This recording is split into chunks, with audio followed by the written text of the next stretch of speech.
आप देख रहे हैं द यूथमेंस की टीम लोकसभा चुनाव 2024 को लेकर अलग अलग लोकसभा क्षेत्रों में जा रही है।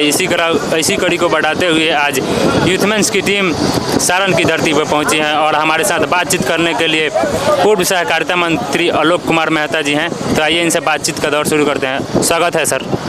धन्यवाद सर। आज़ादी के दूसरे प्रणेता रहे सर जयप्रकाश नारायण के धरती पे आए हैं। जयप्रकाश बाबू पूरे देश में परिवर्तन के प्रतीक रहे हैं और आज देश के जो हालात हैं वो अघोषित इमरजेंसी लागू है और देश की जनता तब त्रस्त है।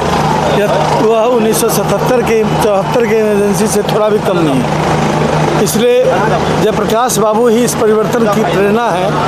और यहाँ पर डॉक्टर रोहिणी आचार्य खड़ी हैं इंडिया गठबंधन की ओर से, और जिस परिवार से है उस परिवार ने 1974 का जो परिवर्तन था, जो आंदोलन था, उसके अग्रणी नेता रहे लालू प्रसाद जी हैं।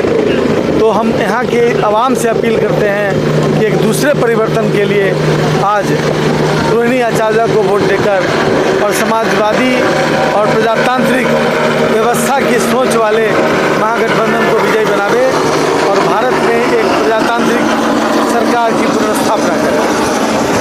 देखा जाए तो लालू प्रसाद यादव यहाँ से 4 बार जीत चुके हैं और भाजपा के वर्तमान सांसद राजीव प्रताप रूडी जी भी 4 बार जीत चुके हैं। तो क्या इस बार भाजपा की जीत की सिलसिला रुकने वाली? नहीं, भारतीय जनता पार्टी ने पिछले 2 टर्म तक 10 वर्षों तक अपना जो नॉन परफॉर्मेंस आम जनता के बीच में दिया, उसकी छाप आम जनता पर है और जनता चाहती है कि परिवर्तन हो। राजीव प्रताप रूडी जी एक पढ़े लिखे इंसान हो सकते हैं,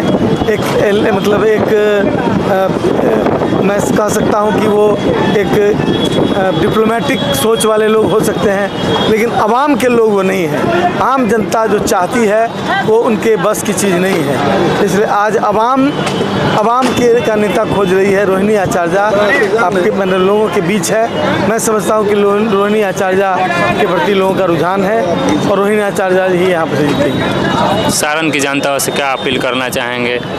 सारण की जनता को अपील करना चाहते हैं कि देश का संविधान खतरे में है। देश का जो अधिकार है, जनाधिकार, आरक्षण का अधिकार, अभिव्यक्ति का अधिकार, वो खतरे में है। इसलिए देश के संविधान खतरे में है।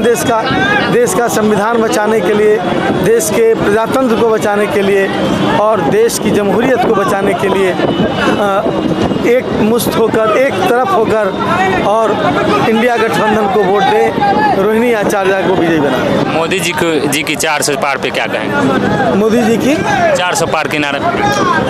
वह उनके 15 लाख रुपए और 2 करोड़ नौकरी, 2 करोड़ रोजगार की तरह ही जुमला साबित होगा। यह हमें दिख रहा है। देश के प्रधानमंत्री ऐसा लग रहा है कि खुजली का मलहम बेच रहे हैं। उसी तरह की मार्केटिंग पूरे 400 पार, 400 पार, 400 पार, अब बोलते बोलते 4000 पार इनके लोग कर चुके हैं। तो ये मजाक बन के रह गया है। इसलिए ऐसा कुछ नहीं है। देश की जनता मार्केटिंग पर नहीं, देश की जनता रियलिज्म पर वोट देगी। जो ज़मीन पर हुआ, जो हकीकत में हुआ, क्या विकास हुआ, विकास के क्या फलाफल निकले, गरीबी रेखा से लेकर देश की 80 करोड़ आवाम को आप 5 किलो अनाज दे रहे हैं। इसका मतलब है कि देश जो है उस गुर्बत से बाहर नहीं निकला है। तब किस बात का दावा कर रहे हैं कि देश बढ़ रहा है, देश उड़ रहा है?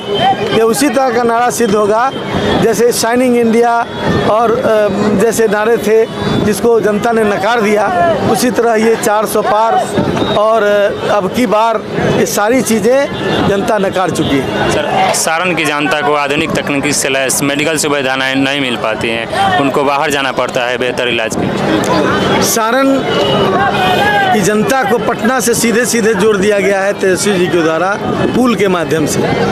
तो आप पुल के माध्यम से 1 घंटा में पटना पहुंच सकते हैं। और कोई भी इस तरह का जो इंस्टीट्यूशन होता है वह इंस्टीट्यूशन थोड़ी शहर से दूरी पर रहता है। तो मैं समझता हूं कि यहाँ के लिए बहुत बड़ी सुविधा है कि एम्स पटना में है और तमाम तरह की मेडिकल सुविधाएं वहाँ उपलब्ध है और यहाँ भी जो स्वास्थ्य के क्षेत्र में आवश्यकता है उसकी पूर्ति हो रही है। आगे आने वाले दिनों में आवश्यकता पड़ने पर यदि ऐसा महसूस हो कि यहाँ पर बड़े मेडिकल इंस्टीट्यूशंस और खुलने चाहिए तो वो भी खोला जाएगा, वो कौन बड़ी बात है। धन्यवाद। धन्यवाद।